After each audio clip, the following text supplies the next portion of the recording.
And I just want to emphasize that 76% of the total Casper supply is locked up, being bonded or staked right now.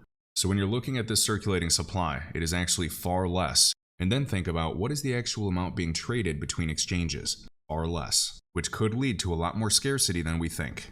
We know the HBAR price chart had a beautiful pump today in tandem with the Dell news joining the Hedera Governing Council. As we've heard many times, Casper will be announcing a new Fortune 100 company that is partnering with them.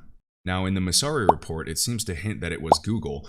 And anything's possible because Google has invested over $1.5 billion into a variety of blockchain investments. But I'd like to see confirmation from Casper.